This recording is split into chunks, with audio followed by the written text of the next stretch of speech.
Olá, eu sou Léa Lobo, editora da revista Infra.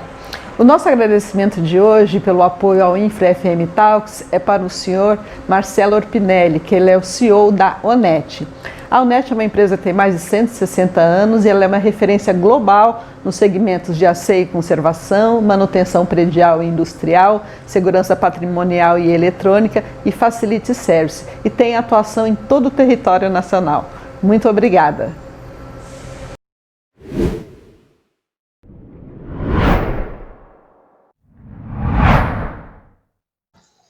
Olá, bem-vindos a mais um Infra FM Talks. Hoje a gente tem aqui um convidado muito especial, aliás, é um profissional pelo qual tenho uma grande admiração profissional. Eu estou falando do Cristiano Gimenez. O Cristiano ele é gerente executivo na CIT.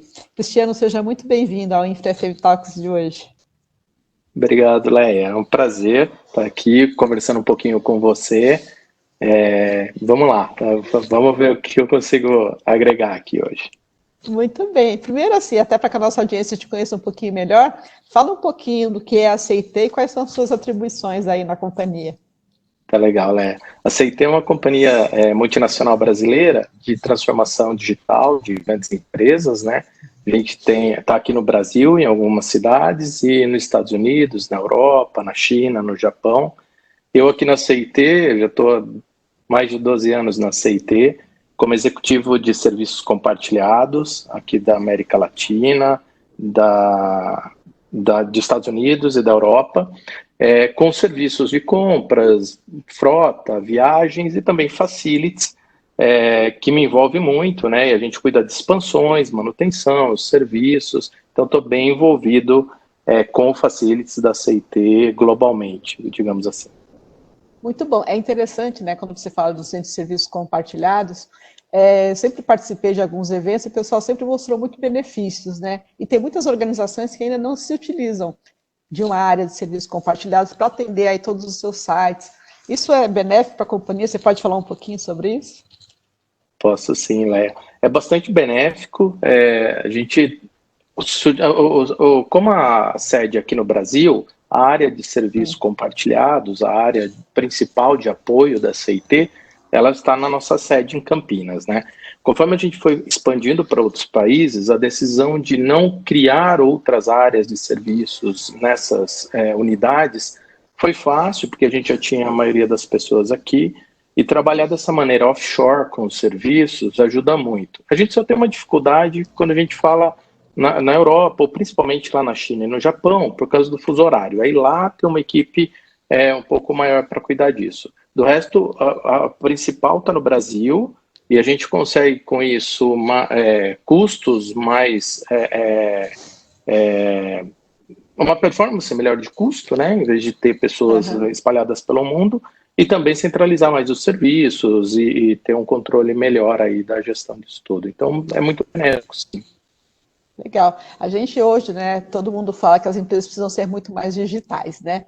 E vocês, como uma empresa de tecnologia, certamente já têm isso no DNA e com certeza sofreram muito pouco com a pandemia, é a impressão minha. É verdade, Léa. A gente tem essa vantagem, né? Eu vou dizer que a gente tem duas vantagens. Uma delas é que a gente tem escritórios lá na China e no Japão. Como lá aconteceu antes, a gente já conseguiu ter alguns aprendizados, se preparar um pouquinho melhor, né? Mas, sendo uma companhia muito digital, foi mais fácil para a gente migrar as pessoas para o work from home. A gente, em praticamente 2 dias, migramos 2.300 pessoas do escritório, das empresas, dos nossos escritórios, para trabalhar a partir de casa com quase zero impacto. Então, nossas ferramentas, o investimento que a gente teve no passado em rede, segurança, links, laptop para todo mundo, esse tipo de coisa ajudou bastante nessa migração e nesse momento, Léa. Tá, só para a gente ter uma ideia, quantos funcionários fazem parte da companhia hoje? E que certamente devem estar trabalhando em home office? Sim, cerca de 2.500 pessoas. Tá? No Brasil, a maior parte das pessoas estão no Brasil, mas a gente tem bastante gente nos Estados Unidos também. Nos Estados Unidos era mais comum já o trabalho em home office, porque lá a gente só tem 2 escritórios, um lá na Califórnia e um em Princeton, e são escritórios menores, pequenos. Como a geografia dos Estados Unidos ela é muito ampla, a gente tem muita gente espalhada nos Estados Unidos inteiro. Atlanta, Houston e outros estados e cidades dos Estados Unidos. Então as pessoas já estavam acostumadas a trabalhar mais de casa lá, era mais comum esse trabalho em casa, né? No Brasil, mas lá são poucas pessoas, né? Não é tanto quanto no Brasil. No Brasil que foi o mais forte mesmo, quase 2.300 pessoas aqui, entre as bases de Campinas, Belo Horizonte e São Paulo, que estavam bastante acostumados a trabalhar nos escritórios, né? Existiu o work from home eventualmente, né? Como existe na maioria das empresas. Trabalha um dia por semana, um dia a cada 2 semanas de casa, alguma coisa assim era comum.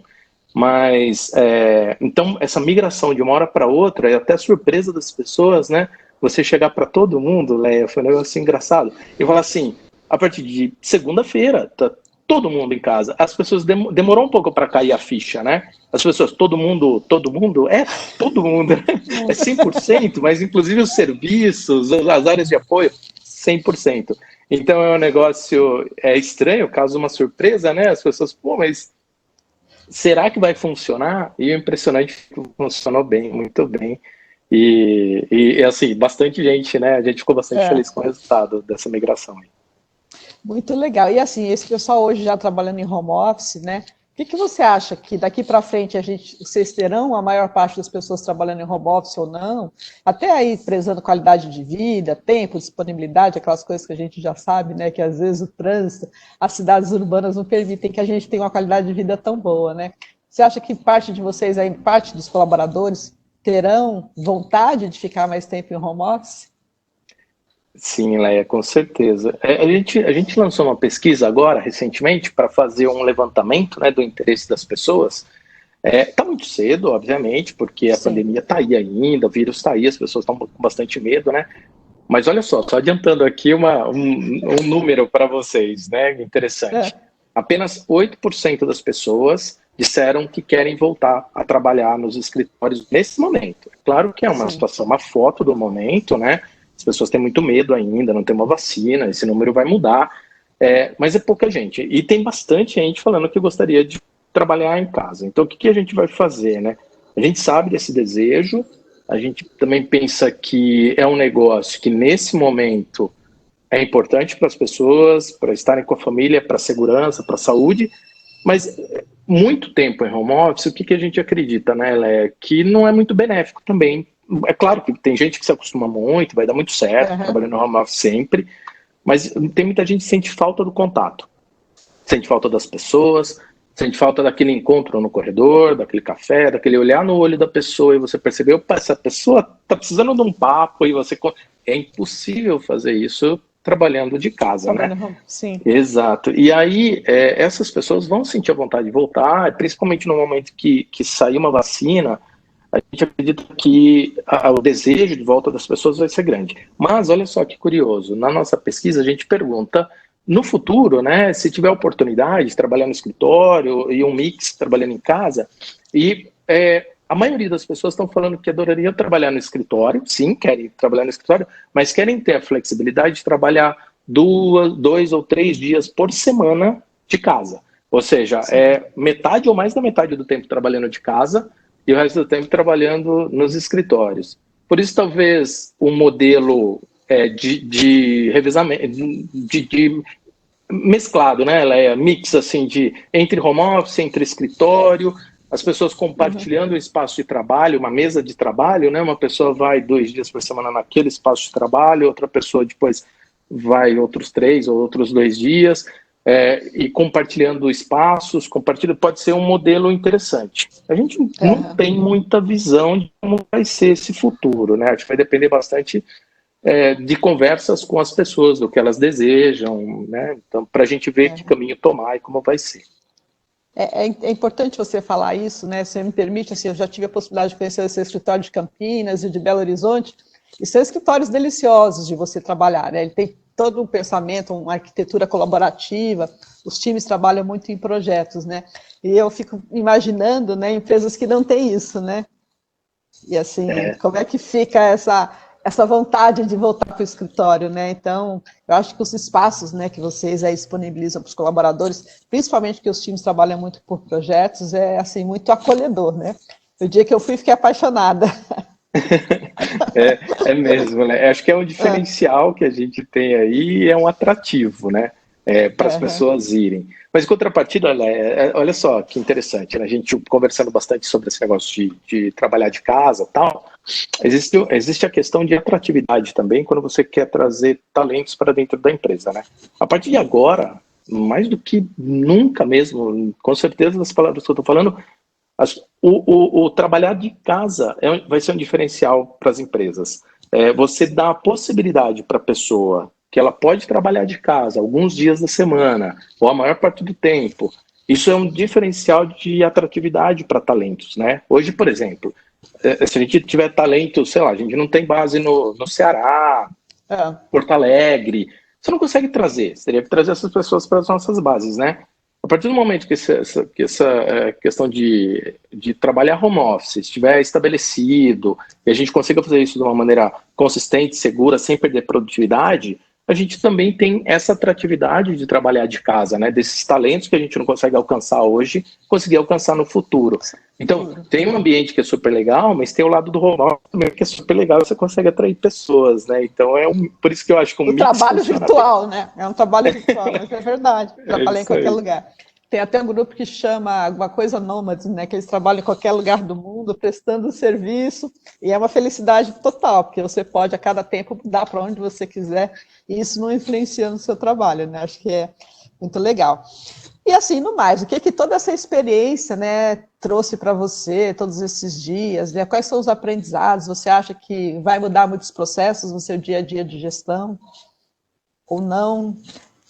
Eu acho que tem alguns aprendizados, assim, tem um aprendizado do próprio trabalho em casa, né? Que eu costumava, era meu hábito de trabalhar uma ou duas vezes por semana, duas nem tanto, mas com certeza uma vez por semana eu trabalhava de casa, né? E eu não me atentava muito, era um trabalho maluco, direto, sentava de manhã, saía à noite e pronto, né? Eu fiz meu dia de trabalho trabalhando de casa, olha que beleza. Nesse período de home office, um aprendizado que eu tive foi que, e muitas pessoas, né, é que é muito cansativo também. Você não tem um intervalo entre uma reunião e outra, que no escritório você levanta, vai para outra sala de reunião, toma um café, encontra gente, toma uma água, vai no banheiro. Aqui você sai de uma reunião entre outra, sai de uma reunião entre outra. O almoço muito corrido, o almoço muito. E daí você tem todo o entorno em casa de criança, família, né, dos É. cuidados e o estresse. Então, um aprendizado quando a gente estiver de casa, ter o tempo para a gente também, né, para ter o momento para a gente. O aprendizado que eu estou tendo para CT, o que eu acredito que vai mudar muito, é a questão de como a gente olha a nossa saúde, os nossos ambientes, a limpeza, o cuidado. Isso é natural no momento de voltar. A gente tem bastante cuidado com tudo isso, né? Cuidado com a limpeza, cuidado com o que a gente toca, cuidado com. E até nos espaços, né? Como a gente consegue otimizar mais os nossos espaços de trabalho, né?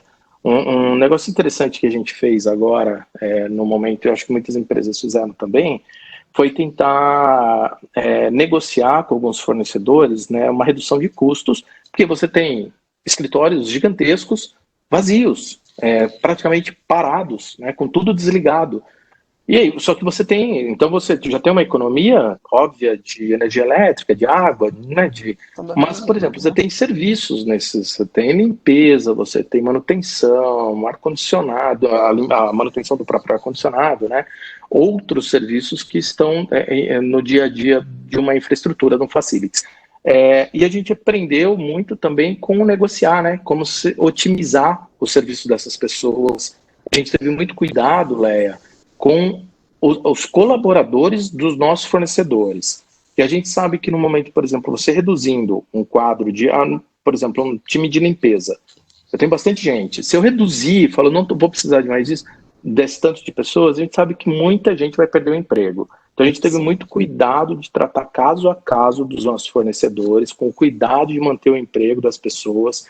com o cuidado de, porque são pessoas que estão trabalhando e as pessoas se conhecem, né? Nossos colaboradores conhecem as pessoas da limpeza, têm amizade, então a gente teve muito esse cuidado. Então tem muito aprendizado na questão do care, né? Do cuidado, do carinho, da saúde, de como otimizar os custos, de como otimizar as pessoas, as equipes. Então tem bastante coisa assim que eu levo para o futuro. Muito legal. E se você tivesse agora que compartilhar uma mensagem para os profissionais que estão trabalhando em Facilities, o que você diria para eles? Eu diria que não é fácil, né, para a gente, profissional de Facilities, trabalhar de casa, né? É uma insegurança enorme, né? Você fala, nossa, e meu prédio, e meu emprego, e as coisas que estão acontecendo. Eu diria que, assim, a incerteza, a insegurança tem para todo mundo, mas é um período que vai passar, como todos dizem, a gente sabe disso, e o que vai ficar é todo o aprendizado em cima disso. Vai ficar, então, o que a gente aprendeu de muita coisa nova, de tecnologia, de compartilhamento, de higiene e limpeza, de um monte de coisa, isso tudo fica, e fica para nos profissionais melhores ainda no futuro. Mas o que eu diria para compartilhar é o meu sentimento hoje, né? Muita calma, esse momento passa e quando ele passar a gente sai mais forte dele, né? A crise traz a gente para um patamar diferente, bem mais fortes e bem mais maduros depois disso tudo. Legal. E uma outra coisa que eu gostaria de saber, assim, a gente está falando hoje muito em transformação digital, quer dizer, vocês já são uma companhia de tecnologia, já tem isso no DNA, mas você vê que ainda tem espaço para desenvolver mais tecnologias para o dia a dia da área de serviços, de facilities, que podem melhorar aí o contexto da gestão? Sim, eu acho que isso não tem fim, né? A parte de desenvolvimento digital, de ideias, de inovação, de ferramentas, elas é um negócio que não tem fim. Cada momento surge uma ideia, e às vezes ideias disruptivas, totalmente novas, que transformam a maneira como a gente lida com o nosso ambiente, com a maneira como a gente trata o ambiente, ou faz algum tipo de serviço para os nossos colaboradores. É um negócio sem fim, é um negócio que depende muito do pensamento coletivo. Não vai ser uma pessoa que vai pensar em alguma coisa, vai ser sempre o pensamento coletivo que vai trazer ideias disruptivas e diferentes, mas tem muito espaço sim, acredito muito nisso. A gente tem um monte de ideiazinhas que a gente vai colocando. Sempre que eu tenho oportunidade nos seus infras que você me convida, eu compartilho algumas dessas ideias de coisas novas que a gente vem fazendo. E algumas dão certo, algumas não dão, mas é esse o caminho, é experimentação, é testar, é ter ideia e ter muito espaço para a gente fazer coisa muito importante, muito legal aí, tá, Leia? Legal. E assim, para a gente finalizar, se você pudesse compartilhar uma dessas experimentações, uma das últimas experimentações que vocês fizeram aí na companhia e que deu um saldo positivo, você poderia falar para a gente?